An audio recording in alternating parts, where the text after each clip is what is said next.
विज्ञान केंद्र से गौरव। 22 मई को अंतर्राष्ट्रीय जैव विविधता दिन के रूप में मनाते हैं, यानी कि इंटरनेशनल बायोडायवर्सिटी डे। इस दिन को मनाने का उद्देश्य यह होता है कि हम लोग समझ सकें कि बायोडायवर्सिटी का, इस जैव विविधता का हमारे जीवन में क्या महत्व है। तो सबसे पहले हम लोग ये समझते हैं कि जैव विविधता क्या है। किसी परितंत्र में या किसी विशेष जगह पर अलग अलग जीवों का रहन सहन, एक साथ जो अलग अलग जीव रहते हैं एक जगह पर, किसी परितंत्र या किसी खास जगह में, विशेष जगह में, उसको हम लोग बायोडायवर्सिटी कहते हैं, यानी कि जैव विविधता कहते हैं। जैव विविधता हमारे जीवन से अगर जुड़ाव की बात करें तो सीधा ये हमारे जीवन से जुड़ा हुआ है। यानी कि अगर हमें अपना जीवन प्यारा है, अगर पृथ्वी पर मनुष्य को अपना जीवन चाहिए तो उसे जैव विविधता को बचाए रखना होगा। जब हम लोग इसकी बात करेंगे तो ये गांव की जैव विविधता की बात नहीं है, ये शहर की नहीं है, ये इस देश और महादेश की बात नहीं करते हैं। हम लोग बात करेंगे इस पूरे अर्थ को। सिंपल तरीके से जैव विविधता के महत्व को समझ सकते हैं हम लोग। एक नाव में बैठा 2 यात्री, अगर एक यात्री यह कहता है कि हम अपने साइड में एक छिद्र कर रहे हैं और तुम्हें उससे क्या लेना देना है, वैसा ही है जब हम लोग अपने जैव विविधता को क्षय करते हैं। अगर हम लोग इस पूरे पृथ्वी को एक नाव मान लें तो ये नाव जिससे बनी हुई है वो है जैव विविधता। अगर कहीं भी किसी जैव विविधता का क्षय होता है या नष्ट होता है तो एक तरह से हम सब के जीवन को खतरों में डाल रहे हैं। कई बार हमें लगता है कि इस जैव विविधता से डायरेक्टली हमें कोई बेनिफिट नहीं है। ऐसा नहीं है। दुनिया में जितने तरह के जीव हैं, क्या आप जानते हैं कि ज़्यादातर ऑक्सीजन जो हम लोग ले रहे हैं क्या हमारे आसपास से बने सिर्फ पौधों से आते हैं? नहीं। अगर वैश्विक स्तर पर हम लोग देखें तो पूरे अर्थ के एटमॉस्फेयर में ज़्यादातर ऑक्सीजन जो है वो आता है आपके पानी के सोर्स से, यानी कि समंदर से। अब हम लोग अगर यह कहें कि समंदर से हमें कोई लेना देना नहीं है, वो बहुत दूर है। ज़्यादातर चीज़ें जो हम लोग आसपास में यूज़ करते हैं वो कहीं न कहीं अलग अलग सोर्स से आते हैं जिससे हमें डायरेक्टली कांटेक्ट में नहीं है। यानी कि जाने अनजाने में प्रत्यक्ष और अप्रत्यक्ष रूप से अलग अलग तरह के जीवों का होना हमारे जीवन को बचाए रखने के लिए ज़रूरी है। यानी कि अगर आप इस दुनिया को, इस अर्थ को जीने लायक रखना चाहते हैं तो इसका मतलब है कि आपको जैव विविधता को बचाए रखना होगा। जैव विविधता को समझने के लिए हमें यह भी समझना होगा कि इस दुनिया में कितने तरह के जीव हैं। तकरीबन 30 लाख से लेके 10 करोड़ तक का जीव इस दुनिया में पाए जाते हैं। उसमें से जितना को हम लोग जानते हैं उसकी संख्या है 14.5 लाख के करीब। और उन 14.5 लाख में से ज़्यादातर जो डाइवर्सिटी पाया जाता है वो है आपका कीट पतंग का, यानी कि तकरीबन 7.5 लाख की प्रजातियाँ कीट पतंग की पाई जाती है। और प्लांट की अब बात करें पादप का तो तकरीबन 2.5 लाख के करीब पादप पाए जाते हैं। 2.25 लाख के करीब प्रजातियाँ जंतु की है और 26,000 के करीब शैवाल की प्रजातियाँ हैं। बैक्टीरिया वायरस का भी है। अगर हम लोग जीवाणु की बात करें तो तकरीबन 4800 जीवाणु की प्रजाति हमें पता है और 1000 के करीब विषाणु की प्रजाति भी हमें पता है। अब कीट पतंग के हमारे जीवन में क्या महत्व है, एकदम सीधा से एक एग्जांपल लेते हैं जो हम लोग डेली लाइफ में इस्तेमाल करते हैं। मधु का। शहद हम सब जानते हैं स्वादिष्ट होता है, पोषक होता है, लेकिन क्या आप जानते हैं कि वो कैसे बनता है? इस दुनिया में जो कीट पतंग है उसके बहुत सारे काम हैं। उसमें से एक काम है, बहुत सारी मधुमक्खियाँ जो होती हैं फूल के रस को जमा करते हैं। अलग अलग तरह के फूल के रस को, आपके गार्डन में फूल जो है और जंगल में जो फूल है उसके रस को एक जगह इकट्ठा करके उसको एक जगह पर लाती हैं और उसको प्रोसेस करके मधु बनाती हैं। और उस मधु में खास बात क्या है, वो पोषक से भरा हुआ होता है, स्वादिष्ट होता है। तो ये डायरेक्ट बेनिफिट है उन कीट पतंग से हमारे जीवन में। उसी के कारण ये मधु बन पाता है। अगर मधुमक्खी ना हो तो इस दुनिया में मधु की कल्पना हम लोग नहीं कर सकते। इसीलिए तो हम लोग उसको मधुमक्खी कहते हैं। एक फ्लावर है यहाँ पे, देखिए कई तरह के फ्लावर हैं आसपास। अगर हम कैमरा को घुमाएंगे तो एक फ्लावर जैसे कि खीरा का प्लांट ले लीजिए, हम लोगों के रोज़मर्रा की ज़िंदगी में है।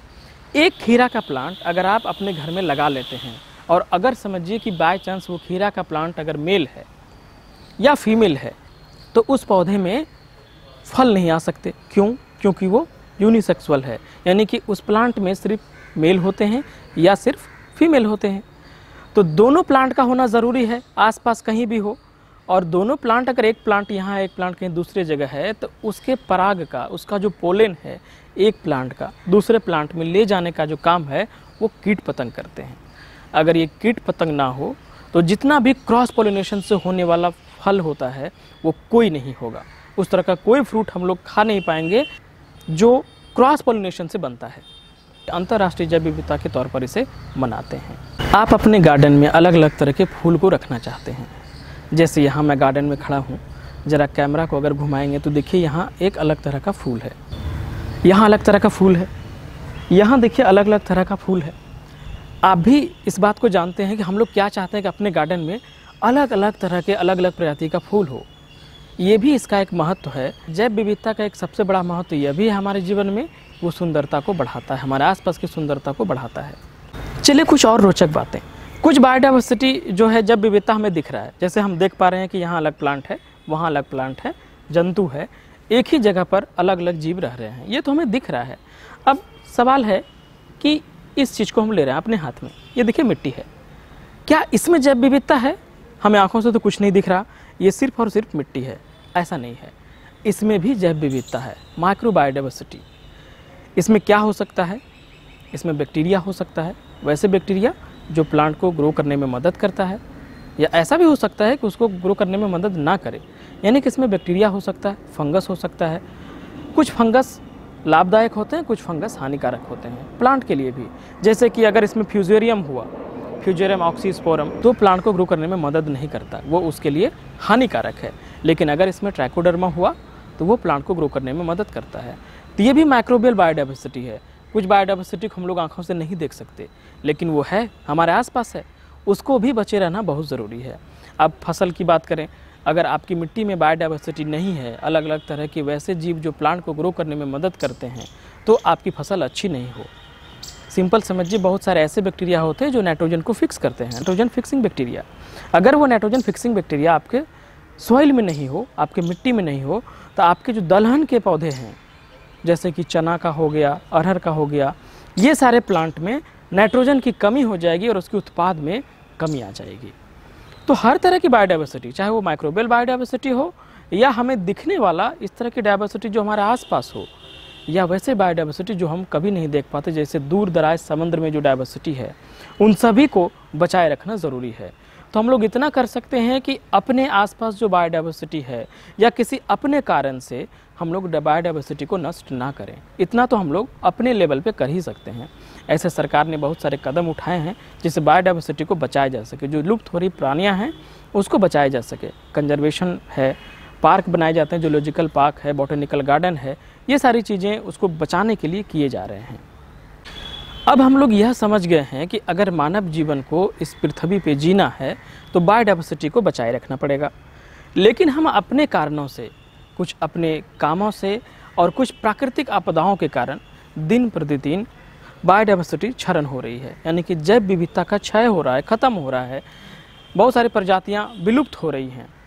अगर इसका दर यही रहा, अगर इतनी तेज़ी से बायोडाइवर्सिटी ख़त्म होते रहा, क्षय होते रहा इसका, तो आने वाले कुछ वर्षों में, यानी कि 2050 से लेकर 2090 तक में हम इस दुनिया में पाए जाने वाले 1/4 जीवों को नष्ट कर देंगे। इसीलिए इसको बचाए रखना बहुत ज़रूरी है। इसके लिए हम सबको प्रयास करना चाहिए कि जैव विविधता को कैसे बचाया जाए, उसके लिए नहीं, अपने लिए, ताकि हम लोग जैव विविधता को बचा के खुद को बचा सकें। तो आई होप कि हम लोगों ने इसके महत्व की चर्चा कर ली है और हम लोग जान गए हैं कि हमारे जीवन में जैव विविधता का क्या महत्व है, और हम लोग इसे ज़रूर बचाए रखने में अपना अपना योगदान दे पाएंगे। जितना हम लोग दे सकते हैं उतना हमें देना ही चाहिए।